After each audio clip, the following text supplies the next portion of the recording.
come up with this title. And so away you go, Leanne. All right. Well, thank you, Paul. And it's a good day to be alive, right? And so we're going to discuss the 5 daily habits to health and happiness. So I don't know about you on the other side of the screen, but for me, anytime someone, gives me some ideas of things that I can do to help my life just be a little bit healthier and happier, I'm all over. And the good news is none of this costs any money. So I like it because it's only going to require some effort and a little bit of time on your part and a little bit of attention. But it's tools that you're probably already somewhat doing in your life. We can just fine tune them and really package them together and really have a grand experience. So we are happy to have you here today live. If you're catching us live or if you're catching the replay, that's great as well. Or on the podcast, listen in. We got all kinds of ways to catch us. So the first step of this is, Paul and I probably talk about this every single time we get together. And both of us are super passionate about it. And there's a ton of science around it that obviously is good for us. So 20 minutes of exercise a day is number one. And that doesn't mean you have to, go out and climb mountains or, do super intense or anything. I mean, a good, nice, steady 20-minute walk is fantastic. 20 minutes of exercise has been proven to reduce heart risk, diabetes, all kinds of health issues. And I know people always, give time as the reason why they can't do things, but I know people can find 20 minutes. And if you're not capable of doing 20 minutes because you have some physical limitations, you can do some chair aerobics, chair dancing, chair yoga, or you can, in the beginning, if you need to, split it up into, smaller sessions. And then work your way up to that 20 minutes. But even if you have to do 10 minutes in the morning, 10 minutes at night, it's not going to give you the same impact on your health, necessarily breaking it up like that. But we have to meet you where you're at. So if you can't do 20 minutes, don't write it off. Just build yourself up to that and, start where you're at and do what you can. And that 20 minutes exercise, I always say, I exercise for the safety of others because when I'm not exercising, I just get kind of a little more anxious, a little more, I don't know if aggressive is the right word, but I just feel like I've got excess energy that needs to go somewhere. So for me personally, exercise is key to the quality of my life. Paul, you probably, why is exercise so important to you? I think because it pumps you up. It puts you in a better frame of mind for the day. I must admit, in the last week, I've been very lax because I've been working a lot on internet stuff, right? To do with Healthy Life TV. But normally speaking, I'm bang on it. So it just makes you feel good. Yeah, it does. Yeah, it does. It just, even when because I always tell people, don't wait for the mood to show up to go exercise, because you may be someone that absolutely hates exercise and the mood may never show up. So you have to kind of take on the Nike commercial and just do it, get out there and take that action, and you will reap the rewards. You may not feel better instantaneously like some people, but over time you'll get those rewards for it. And the other thing is, internally, it's doing a lot of stuff for you that we can't see. So the results are invisible till they're not. And that's true for good habits and bad habits. So your exercise habit, is doing things for you that you may or may not see. Your sedentary lifestyle is doing things to you that you may or may not see. So that number one step, that exercise, getting that into your day, is super important. And get a buddy, make it fun. Dance, whatever. Find something that you hate the least, and put it on your calendar. Put it on your, take the decision off the table and just say you're going to do it every single day. I think I've shared before that I had a gal that I was working with decision making makes you tired. So if we're making the decision every single day whether we're going to do something or not do something, we're most likely not going to do it, especially if we don't enjoy it. So take the decision off the table and just say you're going to move 20 minutes every day. And I had a client that I worked with years back. Last time I talked to her, she had made that same decision, said, I'm moving, exercising every single day. And last time I saw her, she had 3 consecutive years that she held to that commitment. So, and I know life happens, so you may not be able to do that, but at least set that intention for yourself because you deserve it. So that's number one step to health and happiness. There was one thing about time management. You know, when people say they haven't got enough time, I would seriously challenge that. Yeah. I know I've done this before. I don't watch a lot of television. Since this lockdown, I've watched even less. Good for you. But the days I used to watch television, I mean, it could be 3 or 4 hours, and you know, all you're doing is reallocating the time. Right. You haven't got to use it all. I mean, as you said, you could, in theory, have an exercise machine in front of the television. If you really don't want to miss it, yeah, I mean, there's nothing stopping you. Could walk for 4 hours, then, can't you? Right. Exactly. Yeah. Yeah. So it's, you know, when we want to get something done, we find solutions. When we don't want to get something done, we find excuses. So make a decision for yourself today that you want to, you know, make improvement in your health. The other one is going to require a little bit of time as well. So 15 minutes every day of meditation. And I don't want you to let the word meditation scare you, freak you out, that you've got to, you know, sit in a certain position or whatever. It's just time for you to quiet your mind. Keep it that simple. We can get into a whole another show of different types of meditation, breathing and things like that. But for this one, let's just keep it simple and think of the word love or peace, you know, for 15 minutes and just sit there. And your brain, of course, is going to think about the bills and the laundry and the kids and conflict and everything, but just bring it back to that, you know, just do some breathing, bring it back to that one word that you choose, whether it's love, peace, joy, or, you know, maybe you have just a candle and you're looking at the flame, you know, whatever resonates with you. And if you can't, you know, if the 15 minutes is like, because at 15 minutes, your first time meditation is going to feel probably like eternity. Forever. So, yeah, forever. So you might want to build up to the 15 minutes, or just say, this is what I'm going to do. I'm going to make it happen. Nothing bad is going to happen to you if you sit still for 15 minutes. You know, try to, if you can, just like your exercise, it's always going to be better if you can have it at this close to the same time every day that you're doing this, because then it's just easier to put it into your schedule. You know, I meditate every morning. So every morning I know that that's, you know, going to happen. And so I try to make sure that that gets done before I get busy doing other things. So just you deserve it, dedicate that time, whether it's in the morning, lunchtime, right before you go to bed. Right before I go to bed is kind of dangerous for me because I may fall asleep before I get through the 15 minutes. So, and I know, Paul, you've started, you know, you do a meditation practice and have been fairly consistent with it. And I think the one that I did the most, funny enough, was 3 minutes long. Yeah. And what I used to do was, obviously, your next subject I would do first. Right. The meditation would do second, and that was 3 minutes. And the other one was 3 minutes. Yeah. And I had this certain person I listened to for about 2.5, 3 minutes. Yeah. And then I do some stretching. So, you know, it's and I could get it done really quickly. And I come back and do a longer meditation later. Yeah, very good. Yeah, and there's all kinds of apps on your phone that if you want a guided meditation to start, if that's helpful, I suggest that just, you know, over time, you just want to sit with yourself.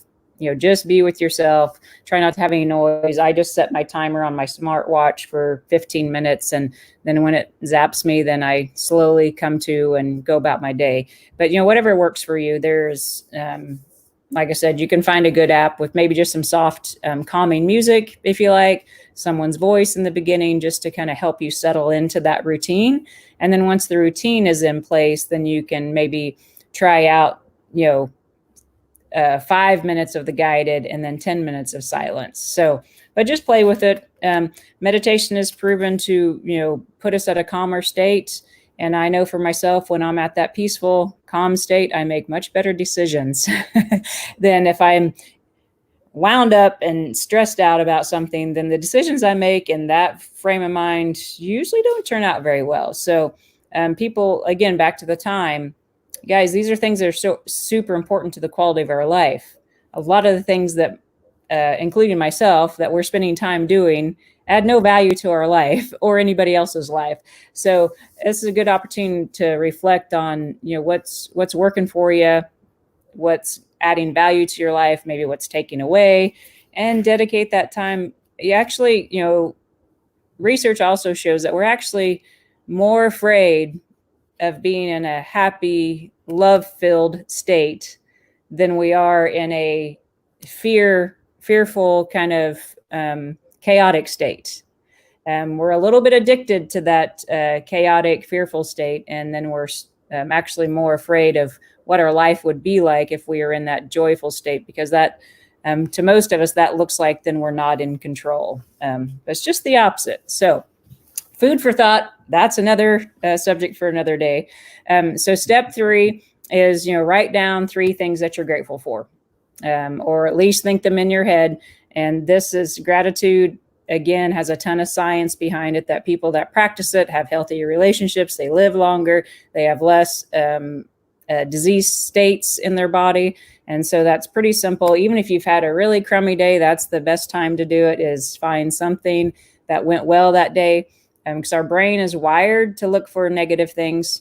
And for every negative, we have to have 10 positives to wipe that one out. So, you could go into your boss and your boss tells you you're doing a fabulous job, and he gives you 10 things that they're telling you you're doing great, but then he says one thing that you need to improve on, and your brain is going to attach to that one thing, and it's not even going to think about the 10 things. So we have to be intentional to train our brain to focus on those good things in our life, and don't put as much focus on those negative things. So hopefully, finding 3 things in your day, every day, that you're grateful for. Have a journal, have a piece of paper. Some people have a jar that they write them in, and then at the end of the year, it's full, and they can go back and look through them and go, oh yeah. Or on your really crappy days, you can look at your jar and go, oh yeah, I really do have a lot to be grateful for. So, and I know that's something you practice on a daily basis, Paul. And I say,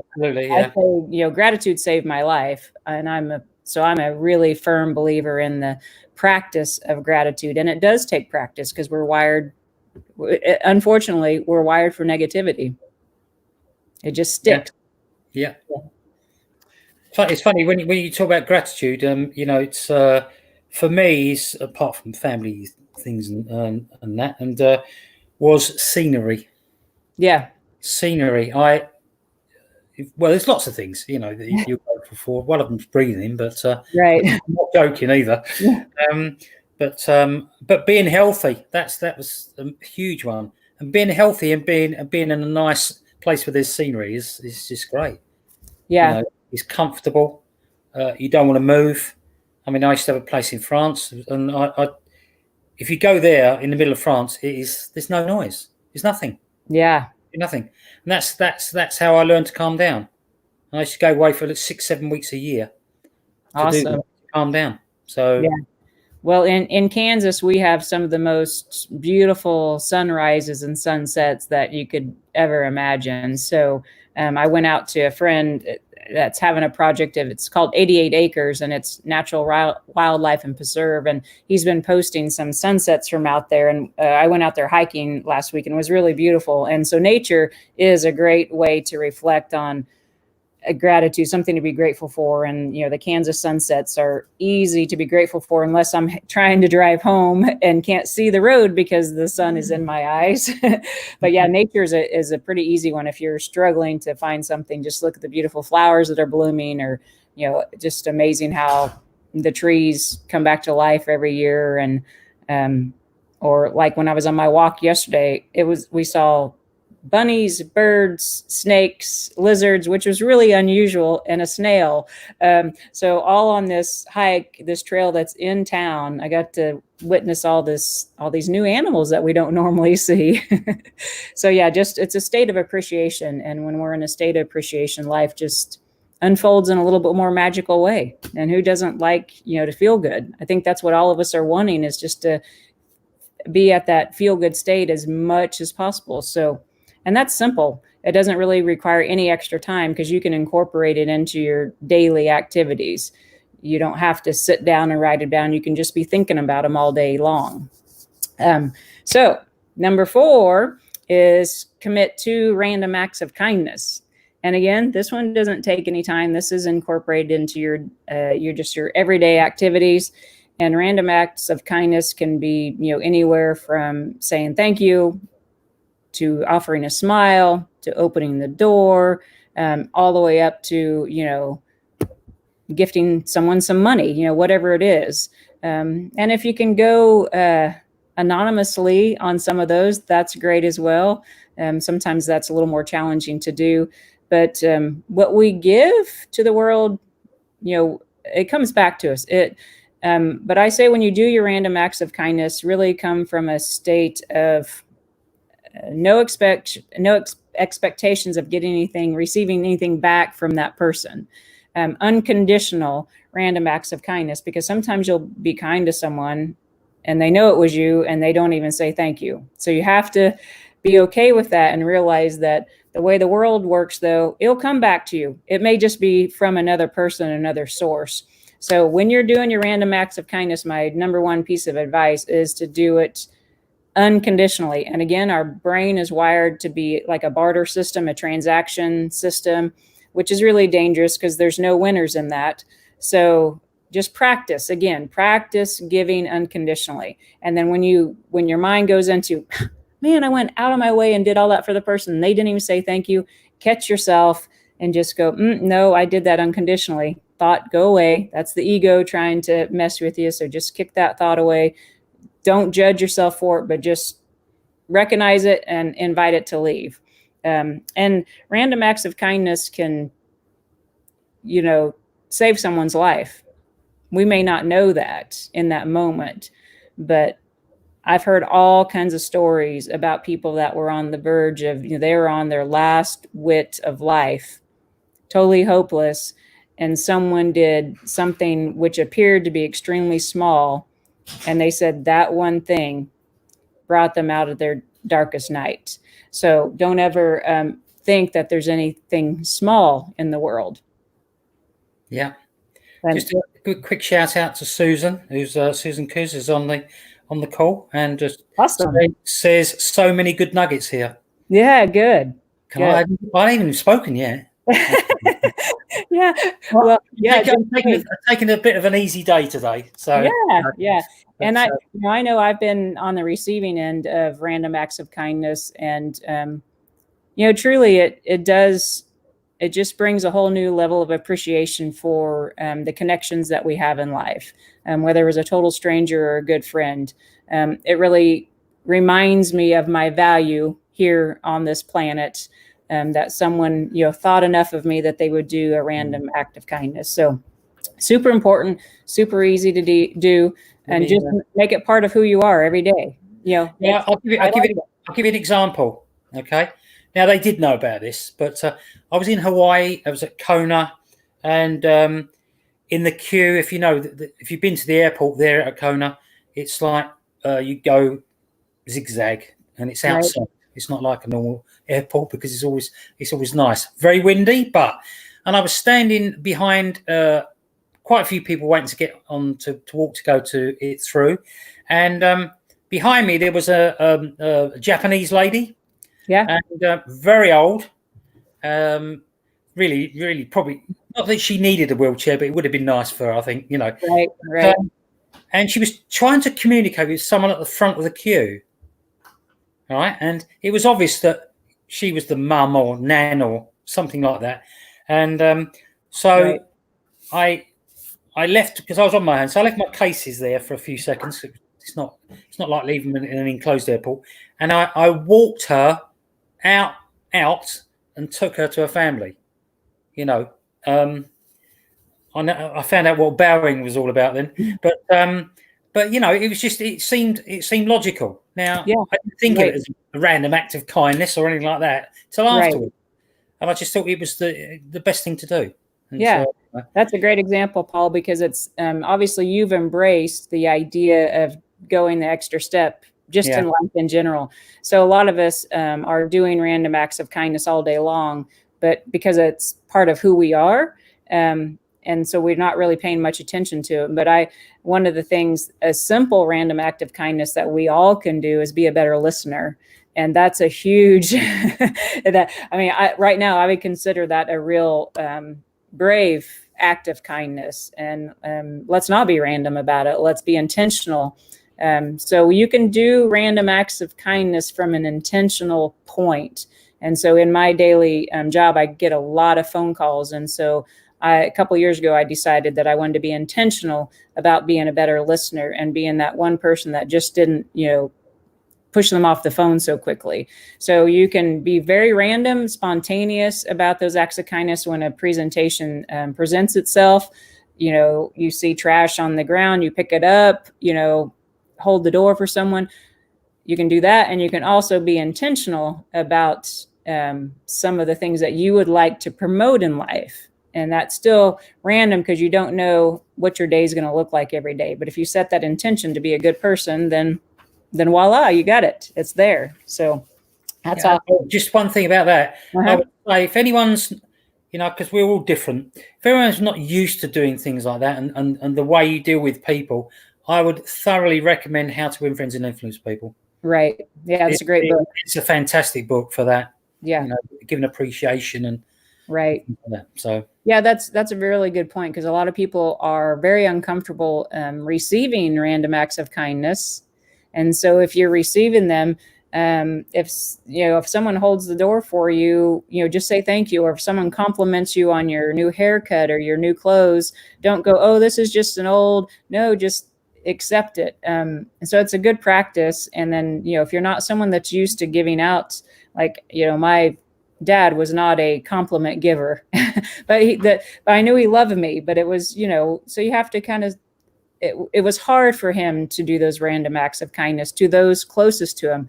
But at his funeral, I learned about all the acts of kindness that he did to all these strangers and, people that he worked on their lawnmowers and everything. And so sometimes it's actually, it feels less vulnerable to help strangers than it does our own family. So mix it up, be courageous. And, open your heart to those closest to you and, those that you just meet randomly. And you'll grow as a person and you'll become more comfortable because it's an awakening of your soul and your heart. So, and the number 5 that we can do, and you guys, if we package these all together, if you're listening, you can probably already feel like the energy that can come from if you intentionally do all 5 of these things every day or most days. Some days you may miss some. But at the end of the day, reflect on a special moment. And I have a stack of index cards. I actually write them down on index cards because then I can go back and go, oh, because again, our brain is wired for negativity. And so if we don't take the time to go, oh yeah, my coworker, did this for me and it made my job a whole lot easier, or, my spouse went and got groceries because I wasn't in the mood or whatever it is. Or it could just be a special moment you had with yourself. Man, I felt really good today because I got my exercise in. So just take the time to honor the progress that you're making in your life and those good things that come about. And, I like I said, I have a stack of cards of reflecting on moments, and I have a stack of cards of gratitude, things that I'm grateful for. And it's good to, when you're having that day where your self-esteem or your value is a little beat up by yourself or someone else, you can just start flipping through those cards and go, oh yeah, I do have a lot of things going for me and a lot of special things have happened. So this is just, I would say, to wrap it up, is about having a life of intention and a life of purpose. And none of these things, Paul, would you agree? They're not difficult. No, just take a little bit of habit. Yeah, a little bit of habit. They're not difficult. They're easy to do, but that means they're easy not to do. So, but I think you would find, for myself, I've found great value in practicing these things on a pretty regular basis. And so, if you want to be a bit happier and healthier, and I don't know why you wouldn't, give it a try, do it, get a buddy that joins with you, and, start off with a 30-day little challenge to yourself to see and see how you feel at the end of it. Because that's the biggest indication, is if you're feeling better, then that's the magic of the 5 habits. So that's my spiel for the day. Hopefully you found it valuable and you'll take the time and the courage to do this for yourself and for mankind, because we're in really unique times. So those of us who have been kind of, maybe laying back a little bit, we need to step up our game to help those that are maybe struggling a little bit more than ourselves. So it's going to take all of us coming together to, get us over this creative, unique situation that we're in. Yeah, there's another comment by Susan. She said it was slightly delayed because I didn't see it. But be a better listener. Truly see the person in front of you. Validate their existence in the moment. So powerful. This call is exactly what I needed today. Thank you. So, Yeah. Well, thank you, Susan. Yeah. And there's one thing I want to say. I'll just give you we have lots of moments, special moments in our lives, like babies being born and such. But one for me was when I was a domestic violence CID officer, which is a plainclothes detective, and went to court with a woman who'd been in domestic violence, and she was really mild-mannered type of person, wouldn't say boo to a goose, just Right. wouldn't. And we came out of court. This fellow had been found guilty, and she came out and she walked up to this her ex-hubby or whatever and just pushed him in the chest. Not badly, just pushed him in the chest. You're not going to do that to me anymore. And that was fantastic, Yeah. And I told her how brave she was, and little things like that. And you just can't plan things like that. No, you can't. Yeah. Yeah, my daily reading today from the Course in Miracles was about how we spend too much time planning our life, and that's a great example of, and probably by you actually taking the time to acknowledge that she was brave and courageous to do that, really that honored her. And so that probably maybe hopefully helped her stick to that, stay away. I'm not going to let this happen again. So, yeah. Well, I hope everyone has a happy and healthy day, and we appreciate you joining in on the discussion today. Susan, thanks for your comments and kind words. And Paul's got a Wednesday show. Next week on Go Big with Leanne. I have 3 shows lined up, 3 interviews, so it's going to be a full week for me. 3 in 1 week. Yeah. So I've got a doctor that I'm interviewing, and then I have an improv professional, and then an energy healer. I think she's in France. So, and then, whatever Paul and I decide to do. So I've got a lot of screen time next week.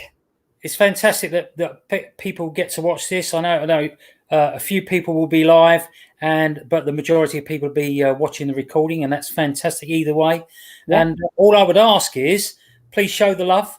If you can like the post, this post on the video, if you could share it and comment on it, it'd be fantastic. And Susan's taken our. We've only been doing about 6, I think, haven't we? She's definitely taken the lead with comments. So fantastic. Well, and their random act of kindness for us is to share if they found some value in this. Share it with a friend. Yeah, absolutely. Yep. Great. Thank you, Paul. See you next week, everyone. All right. Bye-bye. Yeah. Bye.